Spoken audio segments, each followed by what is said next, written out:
ఇప్పుడే జీ5 app download చేయండి. చూడండి మీ ఫేవరెట్ టీవీ షోస్ ఎప్పుడైనా ఎక్కడైనా. దేని గురించి మాట్లాడుతున్నావు మిట్టల్? చూడండి, నేను ఎదవనే, నేను అవకాశవాదినే. మీరు నన్ను 100 మాటలనండి, నేను పడతాను. కానీ మీరేంటి త్యాగాలు చేసిన వాళ్ళని కూడా తిడుతున్నారు?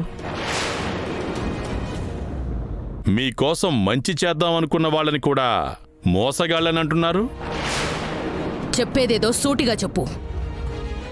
అరవింద గారు, మీరు జీవితాంతం లక్ష్మీ కాళ్ళకి పూజ చేసేటంత పెద్ద త్యాగం చేసి మీకోసం వెళ్ళింది.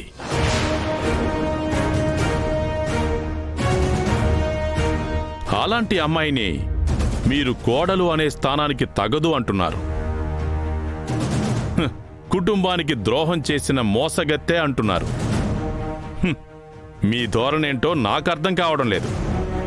త్యాగమా? ఎవరు చేశారు? ఎందుకు చేశారు? ఎవరి కోసం చేశారు? లక్ష్మి చేసింది, మీకోసం చేసింది.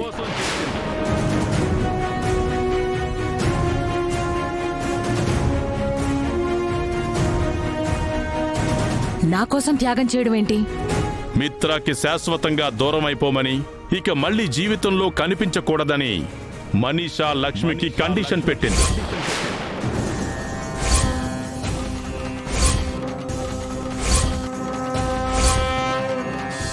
నువ్వు మిత్ర జీవితం నుంచి శాశ్వతంగా వెళ్ళిపోవాలి. నందన్ కుటుంబం నుంచి కనుచూపు మేరలో కనపడకుండా వెళ్ళిపోవాలి.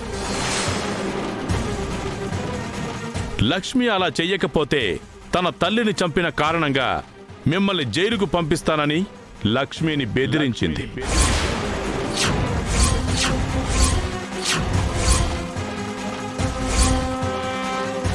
కేవలం మీకు శిక్ష పడకుండా ఉండటం కోసం, మీరు జైలుకు వెళ్లకుండా ఉండటం కోసం, మీ నందన్ కుటుంబం పరువు రోడ్డును పడకుండా ఆపడం కోసం లక్ష్మి మిత్రని కూడా వదులుకోవడానికి సిద్ధపడింది.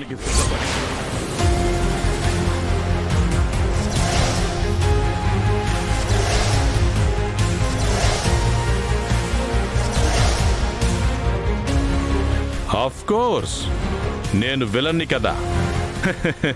ప్రతి అవకాశాన్ని నేను వినియోగించుకోవాలి కదా. దీన్ని కూడా నాకు అనుకూలంగా మార్చుకున్నాను. నాకు షేర్లు రాసివ్వకపోతే మీరు యాక్సిడెంట్ చేసిన వీడియోని పోలీసులకిచ్చి మిమ్మల్ని అరెస్ట్ చేయిస్తానని లక్ష్మిని బెదిరించాను. పాపం, మళ్ళీ అత్తగారి కోసం ఇంకొక త్యాగం చేసింది.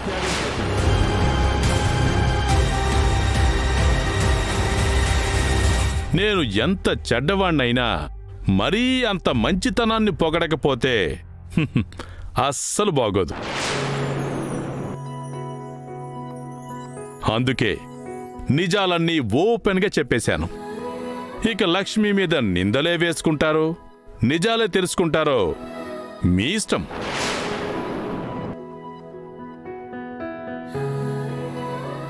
Mittal, ya coming. నేను పార్టీ మూడ్లో ఉన్నాను. ఇక మీరు బయలుదేరొచ్చు. Thank you.